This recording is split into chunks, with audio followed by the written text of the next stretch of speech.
Mempelajari akuntansi sangat penting bagi Anda yang bekerja tentu sebagai seorang akuntan. Tapi dia juga sesungguhnya penting bagi Anda yang bukan seorang akuntan. Mengapa begitu?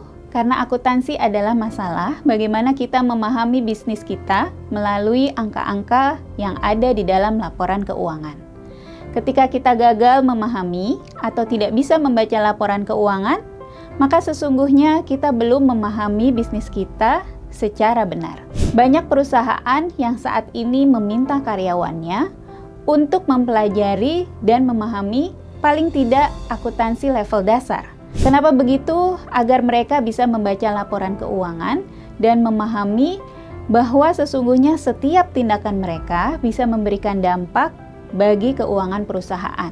Apalagi jika Anda sudah berada pada tingkat manajer, memiliki literasi keuangan yang baik menjadi syarat mutlak. Laporan keuangan merupakan dasar bagi serangkaian analisis bisnis.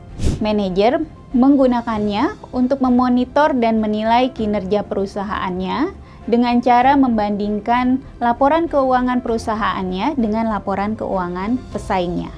Kemudian juga mengkomunikasikannya dengan investor dari luar perusahaan, membantu menilai kebijakan keuangan yang telah mereka terapkan dan mengevaluasi potensi bisnis baru untuk diperoleh sebagai bagian dari strategi investasinya.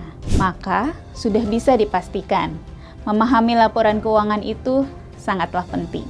Mungkin Anda sering mengalami kesulitan untuk memahami debit kredit, jurnal umum, kemudian ada juga nanti jurnal penyesuaian, dan langkah-langkah lain dalam menyusun laporan keuangan.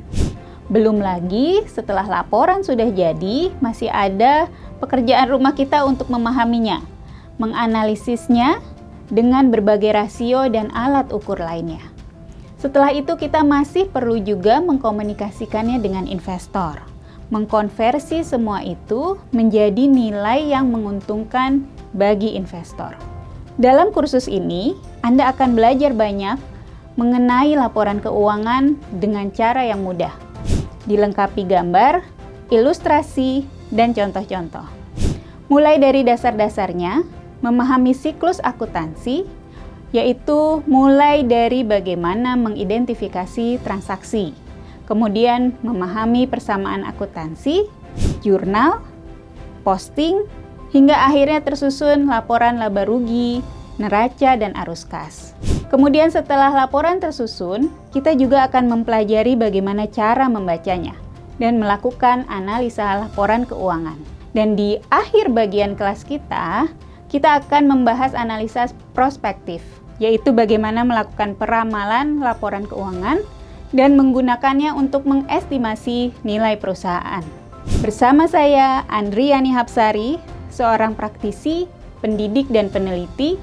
Mari kita belajar bersama akuntansi keuangan untuk lebih memahami laporan keuangan dan bisa menggunakannya untuk mengambil keputusan.